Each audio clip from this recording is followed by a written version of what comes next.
Tani, të mjeti që u qëllua me breshëri këtu në Tiranë, në qendër, këtu afërnesh, çfarë dim për këtë ngjarje? Ku shënjestra? Çfarë mendon policia për shënjestra? Tani, dëgjoj, unë janë bashkë këto të dyja, janë bashkë. Jo, ti shënjestra mund të thuash njëri që mund mos duash që thuash emrin, e kupton, nuk ka rëndësi. Patjetër. Ja, po ju a shpjegoj si e shikoj unë këtë ngjarje, duke qenë se mendoj modestisht që janë një ndër njohësit më të mira. Padyshim sepse ti ke treguar në studion time, ke treguar. Jo, për shkak se kam disponuar disa dokumenta dhe materiale, raporte sekrete në 2022, 2023 dhe 2024, gjatë kohët të transferimit të dosjeve në drejtim të SPAK-ut, dhe për këtë arsye kam arritur të kem disa informacione që jo të gjithë kanë patur mundësinë, qoftë edhe rastësia mi ka sjellë në duar. Tani, problemi është që në atentatin në Lundër, unë besoj fort që asnjëri prej 4 personave që ndodhishin në atë automjet nuk është shënjestër. Në atentatin në Lundër është qelluar mbi një automjet GL, ku kanë qenë 4 persona.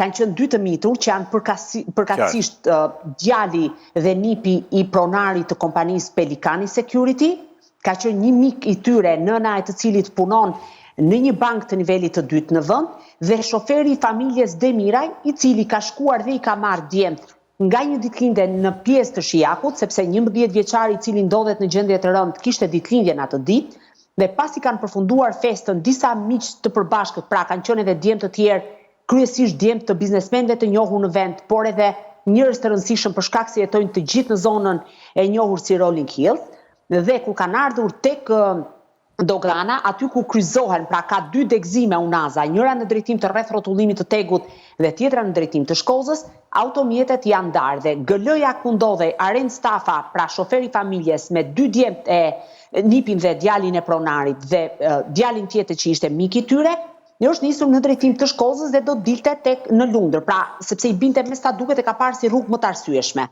Në momentin që do zbriste tek mbikalimi i Shkozës, aty një motor që i kam britur sipas kamerave të sigurisë vetëm në pak minuta përpara se të mbrinte automjeti i personave që janë qelluar, pra i djemve, i kompanisë Pelikani Security, në ato moment ka hapur zjarr dhe shoferi e ka shtuar shpejtësinë për shumë shpejt, domethënë dhe ka ecur me një shpejtësi maramëndse deri tek tregu. Tek tregu ka hyrë në degëzim dhe një moment për shkak të plagosjes ka humbur ndjenja dhe është përplasur me një automjet tjetër. Dhe të gjithë personat, pra të 4 personat, 2 prej cilëve janë të mitur, 11 dhe 17 vjeçar, kanë mbetur të plagosur. Pse them unë se nuk janë shënjestre këtij atentati? 1, sepse i vetmi dyshim që është ngritur mbi këtë familje kanë qenë dyshimet për fajde, gjë që sipas të gjithë hetuesve, edhe kjo nuk është e provuar, por është thjesht një dyshim, sipas të gjitha rasteve të mëparshme, përgjithsisht për fajde nuk shkojnë në masakra të tilla. Përgjithsisht masakra të tilla kryhen vetëm kur ka ndodhur ngjarje të rënda ose ekzekutime mafioze të mëhershme dhe ka një urrëtie të madhe ndaj shënjestrës që ato kanë. 1. E dyta, në atë rrugë, ajo rrugë frekuentohet nga njerëz të njohur të botës së krimit. Unë i shikoj ngjarjen e Lezhës dhe ngjarjen e kryeqytetit personalisht si ngjarje të lidhura, edhe pse policia po përpiqet ta devijojë. Sepse njeriu i parë që është pyetur pas këtij atentati ka qenë gruaja e parë e Rohan Brahimit, e cila ka në përdorim një automjet të njëjtit tip dhe ka rezultuar nga të gjitha hetimet e deritanishme që 20 automjete GL, të cilat përdoren nga personazhe të biznesit dhe të botës së krimit, të gjithë jetojnë në zonën e Rolling Hillsit dhe në vilat ngjitur Long Hill në Mosgabojmë, kërkoj ndjes nëse bëj gabim për zonën tjetër rezidenciale. Dhe në të gjithë këtë histori, aty jetojnë njerëz të botës së krimit. Endri Dokle, i cili është në kërkim ndërkombëtar, po nuk përjashtohet mundësia të ketë hyrë në Shqipëri, Arsim Lita, biznesmen të njohur e tjera me radhë. Duke qenë se ajo zonë, pra në atë zonë 3 minuta më pas ka kaluar një tjetër GL, por pak minuta përpara atentatit, po ashtu ka kaluar një automjet i të njëjtit tip dhe është qelluar mbi këtë automjet që kishte një targ të përafërt me personazhe të lidhur me Rohan Brahimin. Për këtë arsye, unë besoj fort, edhe pse policia po përpiqet ta shfokusoj vëmendjen. Dhe po të shikosh, motori që ka qelluar mbi ta e ka njohur shumë mirë zonën, ka kaluar në nënkalim, ka shkuar në zonën e Dajasit dhe është gjetur në Fikas.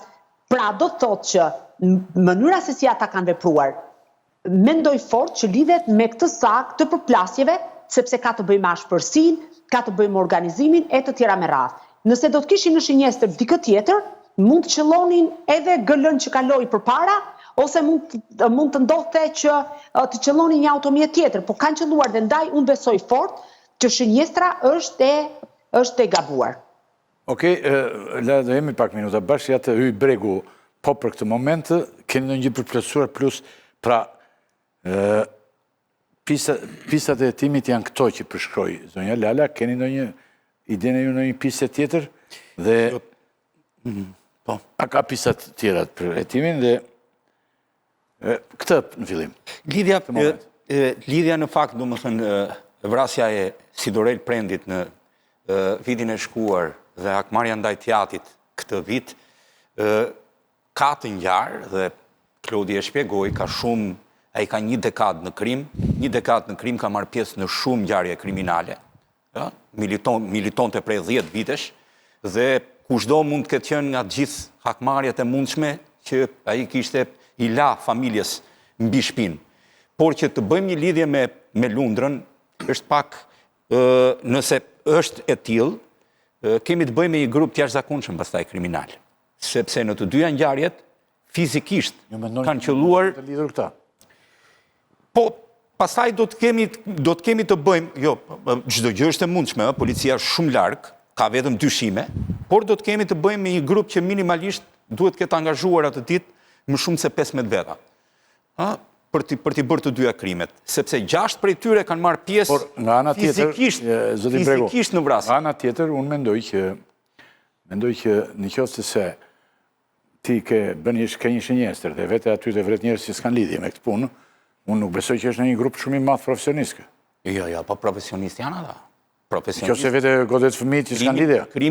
Krimin e Lezhës, ne nuk e dim se si ka ndodhur, por nëse bëjmë fjalë për të njëjtin grup, i njëjti grup ngatroi edhe vrasjen e Banakierës.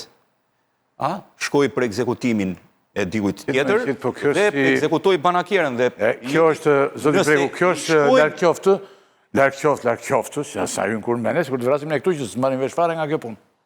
Është një grup, kjo është të vesh vrasë, qellosh fëmijë 11 vjeç. Është, nëse kemi të bëjmë me të njëjtin grup, atëre i njëjti grup dyshohet edhe për vrasjen e Don Boskos, ku në fakt shënjestër ishte shtetasi Fatjon Murati dhe jo Banakierja, u hap zjarr nga jashtë, u hap zjarr i pakontrolluar dhe a kanë ngatruar targën e automjetit. Kjo pastaj policia aty dyshon është duke i kryer hetimet në 3 pista. Pista e parë kuptohet që mbetet, edhe pse policia në 99% të ekspertëve të saj mendon që nuk ka lidhje me familjen në fjalë.